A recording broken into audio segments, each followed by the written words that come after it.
जहाँ फ्रांसवा चैंपोलियन भी कहा जाता है ने रोजेटा स्टोन इंस्क्रिप्शंस पर उद्धृत यूनानी एवं हायरोग्लिफिक संकेताक्षरों का तुलनात्मक अध्ययन करके मिस्री हायरोग्लिफिक लिपि का अन्वेषण संपन्न किया आपके 1832 में, जो आपके 1836 से 41 के मध्य मिस्री व्याकरण के रूप में और मिस्री शब्दकोश के रूप में 1843 ईस्वी में प्रकाशित किया गया। उनकी मृत्यु के उपरांत उनके भाई ने प्रकाशित करवाया था और आधिकारिक रूप से उन संकेताक्षरों को मिस्री हायरोग्लिफिक लिपि मान लिया गया। रोजेटा स्टोन इंस्क्रिप्शंस त्रिलिपिक है, हायरोग्लिफिक, डेमोटिक लिपि और यूनानी लिपि, और साथ ही साथ द्विभाषिक मानी गई है। हायरोग्लिफिक को आपके स्थानीय भाषा कॉपिक और यूनानी कॉपिक का ही स्वरूप माना गया था। यूनानी लिपि में जो लिखा हुआ है, यानी कि द्विभाषिक और त्रिलिपिक है आपके रोजेटा स्टोन इंस्क्रिप्शन। और बिल्कुल यह प्रयाग में जो है प्रयाग प्रशस्ति उसके समतुल्य है, क्योंकि प्रयाग प्रशस्ति भी त्रिभाषिक है और त्रिलिपिक है। और रोजेटा स्टोन इंस्क्रिप्शंस के यूनानी लेख का जो कालावधि बताया जाता है पुराविदों के माध्यम से, तो वो बताया जाता है कि उसका उत्कीर्णन 27 मार्च 196 ईसा पूर्व में किया गया था टोलमी नामक किसी राजा की प्रशंसा में। यूनानी लेख का अनुवाद करके पुराविदों ने बतलाया है। जब हमने रोजेटा स्टोन इंस्क्रिप्शंस की हायरोग्लिफिक लिपि में उत्कीर्ण लेखों को संस्कृत भाषा में पढ़ा, इंडस लिपि के माध्यम से पढ़ा, तब ज्ञात हुआ कि यह जो तुलनात्मक अध्ययन था ज्ञान सांपल्यो क्या वह बिल्कुल ही मनगढ़ंत अवधारणा को प्रस्तुत करती है। आपका इस सत्र में स्वागत करता हूं और इस सत्र में हम जानेंगे इंफॉर्मेटिव वीडियो के रूप में इस सत्र को जानेंगे, एक सूचना के रूप में जानेंगे, क्योंकि रोजेटा स्टोन इंस्क्रिप्शंस जो है वह उस पर जो है 14 पंक्तियों वाली हायरोग्लिफिक लिपि उत्कीर्ण है, 32 पंक्तियों में डेमोटिक लिपि उत्कीर्ण है, जबकि 54 पंक्तियों में यूनानी लिपि उत्कीर्ण है। और तुलनात्मक अध्ययन कितने में किया गया था? 14 लिपि वाले हायरोग्लिफिक के संकेताक्षर और 54 पंक्तियों वाली यूनानी संकेताक्षर, दोनों में समतुलना कैसे हो सकती है? मनगढ़ंत अवधारणा थी। तो जानेंगे किस प्रकार से हम इंडस लिपि के माध्यम से संस्कृत भाषा में रोजेटा हायरोग्लिफिक लिपि का वाचन कर सकते हैं और किस प्रकार से अब तक जो विश्व की प्रागैतिहासिक विश्व की इतिहास रचा गया है, किस प्रकार से। सबसे पहले हम जान लें उदाहरण के रूप में कि प्रयाग प्रशस्ति त्रिभाषिक है और त्रिलिपिक भी है, ताकि हम समझ सके कि बिल्कुल यही स्थिति रोजेटा स्टोन इंस्क्रिप्शंस की भी है।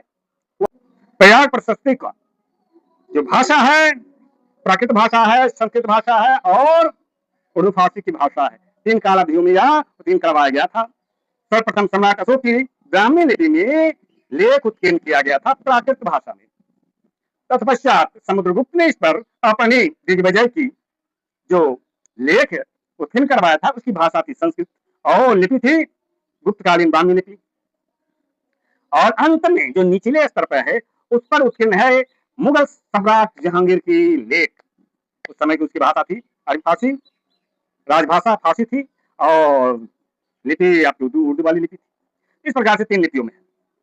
तो वही स्थिति है रोजेटा स्टोन इंस्क्रिप्शंस की भी। विद्वान जिज्ञासु जो हैं पाठक श्रोता, वह कहेंगे कि अब तक इंडस वैदिक लिपि की खोज हुई नहीं है और आप कह रहे हैं कि आपने इंडस वैदिक लिपि में, वैदिक इंडस लिपि में, संस्कृत भाषा में, मिस्री हायरोग्लिफिक लिपि में उत्कीर्ण तथाकथित रूप से उस रोजेटा स्टोन इंस्क्रिप्शंस को के हायरोग्लिफिक संकेताक्षरों का पाठ कर लिया है। यह कैसे संभव है? तो मैं आपको बता दूं कि हमने विगत 7 वर्षों से प्रयास किया, स्वाध्याय वर्ष और विगत वर्ष से ही पूर्ण रूप से सभी वर्णाक्षरों का, इंडस लिपि का सभी वर्णाक्षरों का, संकेताक्षरों का खोज संपन्न कर लिया और उसी आधार पे हमने 2-3 बार मिस्री हायरोग्लिफिक लेखों का वाचन किया है, कई लेखों का वाचन किया है।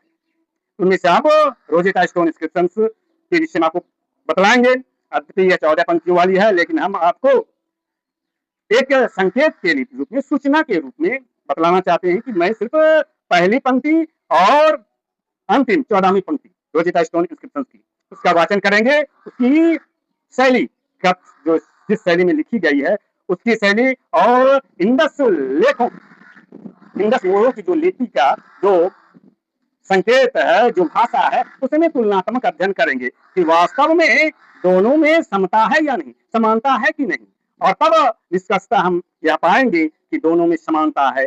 दोनों के काल भी लगभग समान ही है, और तब स्वतः ही प्रमाणित हो जाएगा कि मिस्री हायरोग्लिफिक लिपि वास्तव में इंडस हायरोग्लिफिक लिपि है। आइए अब हम सबसे पहले मोहनजोदड़ो से प्राप्त मोहरों को पढ़ते हैं, अध्ययन करते हैं, इसकी भाषा क्या है, इस पर उत्कीर्ण क्या है। मोहर संख्या M93 आप देख रहे हो, इस पर उत्कीर्ण जो लेख है वह लेख है मदिष्ट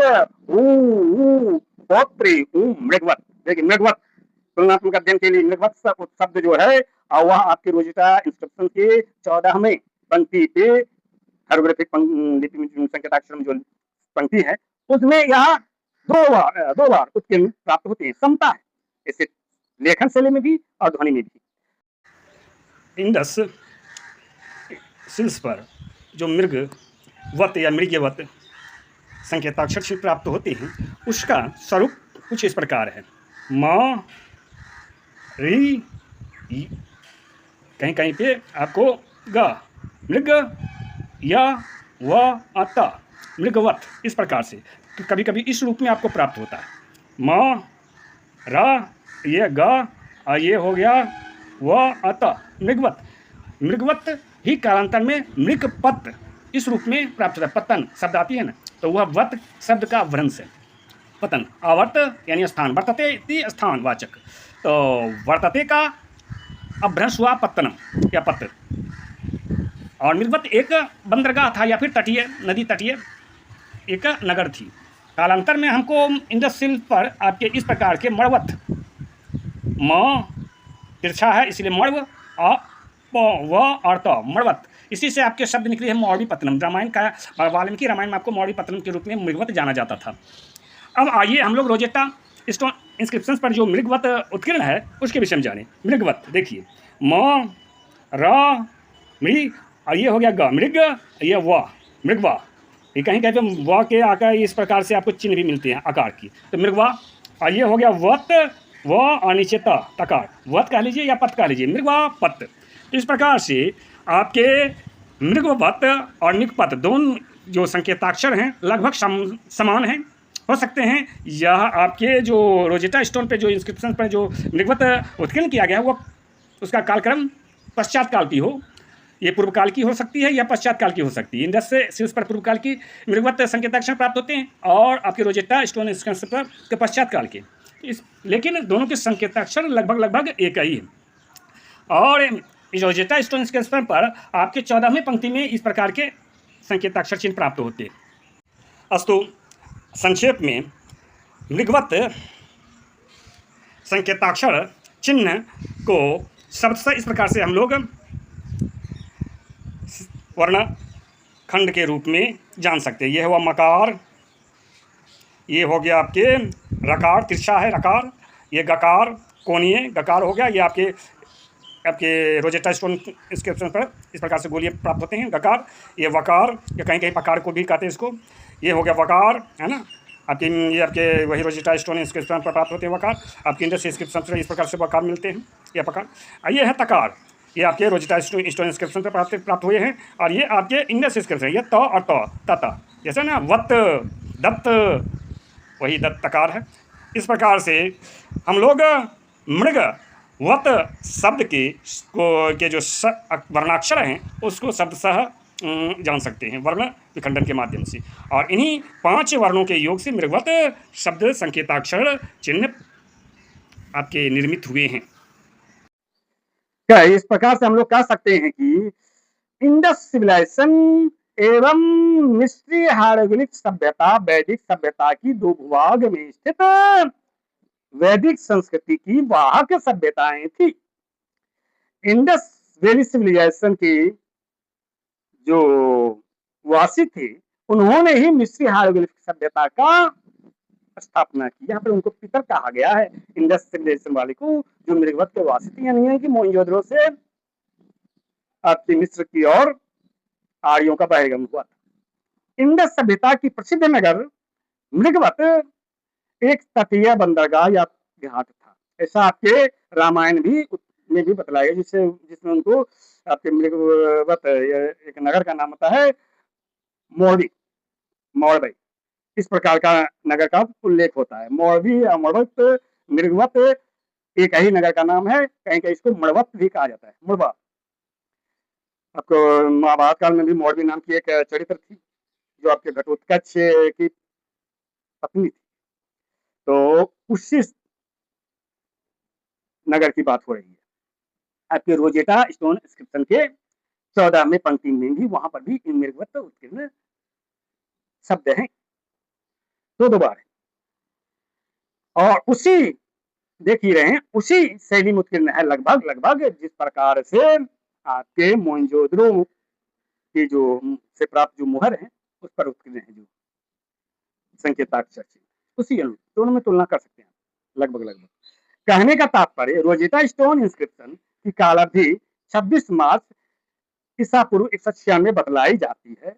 वह यूनानी लेख राजा टोलोमी की हो सकती है, मगर रोजेटा स्टोन इंस्क्रिप्शन की हायरोग्लिफिक पुरालेख का उत्करण खशय वंश के, हकामनी वंश के किसी शाखा के उत्तराधिकारी ने किया, क्योंकि हकामनी वंश तो ईरान में थी, तो वहां से भी आगे की है मिस्र, तो उसी के वंशधर गए होंगे, एक शाखा है, वहीं ने उन्हीं के शाखा वालों ने रोजेटा स्टोन इंस्क्रिप्शन का उत्खनन करवाया था।